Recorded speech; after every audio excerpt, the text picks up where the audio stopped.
The Amityville murders spawned a cottage industry of demonic tales. There have been 7 movies and 8 books, 2 of them written by our guest, Dr. Hans Holzer. He's a professor of parapsychology. Dr. Holzer is a prolific author who has written more than 100 books, including his latest, Psychic, True Paranormal Experiences. Dr. Holzer, thank you so much for joining us. You watched that report with great interest, and you were shaking your head quite frequently. Oh, well, you refute a lot of the things that were said in that report? Well, this is not actually a horror story. It's just a horrible story, because I always like fiction and non-fiction separate, though. What I've seen here, of course, I've heard before. What is interesting to me is that the real cause of all this hullabaloo has not been mentioned by any of them, because they are not aware of it. Now, the house in question stands on an ancient Indian cemetery, and desecrating Indian cemeteries in other places has proven to be not a very good proposition. I don't know how you feel about life after death. I feel there is a continuance of existence in another dimension, shall we say. It has nothing to do with religion or beliefs or disbeliefs or the supernatural. There is another side to life, which we call the other side of life, and part of us, the inner self, proceeds into that world. Now, what we have here is not a house of horror. We do not have demons, because there are no such things as demons or devils. That's a fantasy that religious fanatics like to dream up. We have a couple in question here. And as far as Mr. Lutz is concerned, whatever he experienced may have been just ordinary poltergeist phenomena, that is to say noises and so on. Okay, a lot of us remain skeptical. Here you are, you have studied the house in Amityville, and you have written over about 112 books now on this subject. Yeah. What can you tell us? Talk to us about this mound, this Indian burial ground that you talk about. I have been to the house more than anybody else. I was there for the first time with the famous deep trance medium Ethel Myers, and we had an Indian come through her, an Indian chief, and on further investigation I discovered that the house was built on Indian burial ground. That it was a shell mound. That was where they held prisoners. There were the Manasquan and the Shinnecock Indians had lived at that, particularly, in that region. It so happened that I found out further that in 1905, a skeleton was partially washed out by a rainstorm, and this skeleton had the skull of the skeleton was broken off by a young fellow, a child. And from that moment on, phenomena started to happen in the house. Now, explain, if you will, Dr. Holzer, how is the fact that there was a cemetery that you say existed there. Yeah. How would that create these strange occurrences, the location? Because, again, you may feel otherwise about life after death and continuance of existence, but assuming that there is, and I know from the evidence I have accumulated over 30 years, the Indian chief, whose skeleton was being desecrated, wasn't amused by it. And if you're somebody knocked off your block, you wouldn't particularly like it either. And apparently somebody did, played football with it, and that aroused the Indian to a warpath against anybody living in the house. That's when the fun started. There was another house on that spot. Let me quote, please, from William Lauder. He's the director of the Amityville Historical Society, directly on your point about a burial ground. It's totally nonsense, he says. There was no cemetery or sacred ground there.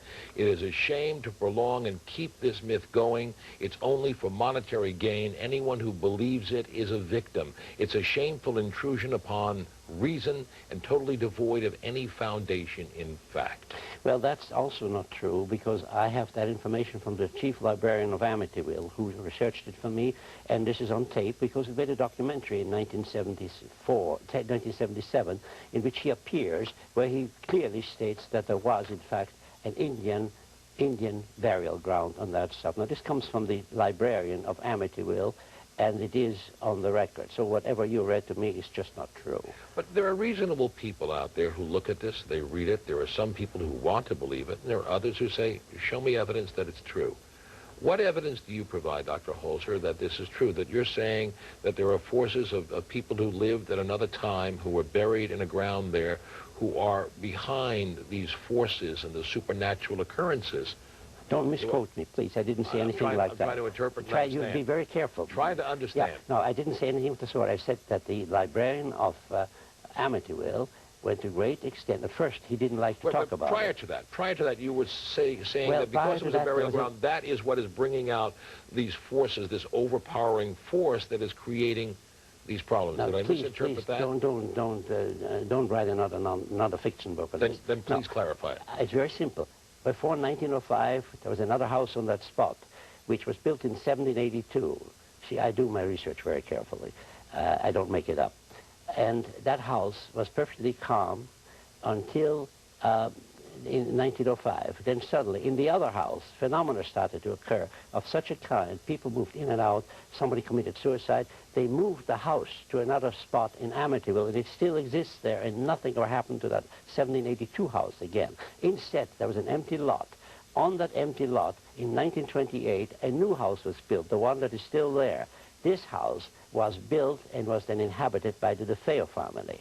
The DeFeos started having problems with it, of what we call poltergeist phenomena, footsteps and objects moving, that sort of thing. Among the DeFeos was a young man who was a natural medium. That happens. People are born that way with a sixth sense. He had that ability. If you look at the history of this young man, you find that he was unusual. He was not crazy, Mr. Weber notwithstanding. Mr. Weber is a very fine attorney, but he also makes up stories. Ron DeFeo was also reportedly a believer of the occult. Is that true? No. Young DeFeo neither believed nor knew the first thing about it. I interviewed him in prison, at Dannemora prison. I went in there with a tape recorder and we talked, because he apparently trusted me. Young DeFeo told the truth that he didn't remember killing his family.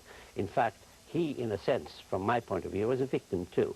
He was taken over by the spirit of this Indian. Now, this sounds strange to you, but when you have done as much work in this field as I have, you will accept that there is a part of us that goes on into another dimension. This Indian chief's entity took over the young man and killed his family through his body.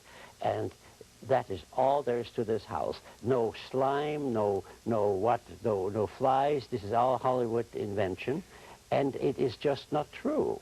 As an academic, yeah, and as a reasonable and understanding man, for folks out there who try to understand, how does something possess the body? How can you, as succinctly as possible, explain that? The literature on that is extremely large. I myself contributed to it in a book called Possess.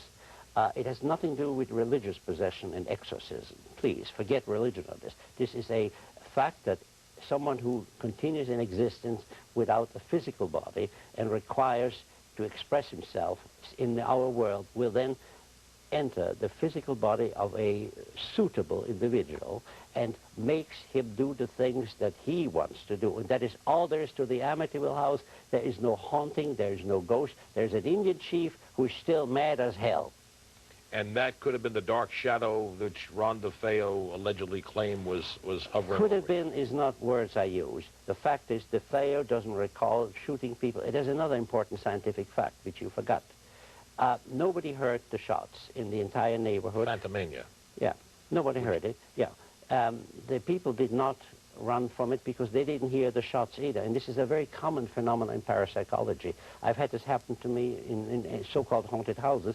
The tape recorder suddenly will not work, or there is no sound because, my friend, a haunted atmosphere is a magnetic atmosphere, and anything that is magnetic will automatically be affected and so stop. They were frozen. Yeah, but frozen. That's why I didn't hear it. That's why I didn't hear it. We're going to take a break. But you have some photographs. I want to show those photographs when we come back, which you say provide further evidence of a little bit bizarre occurrences caused by that cemetery, which was located where the house in Amityville is now located. We'll be right back with Amityville, Horror or Hoax.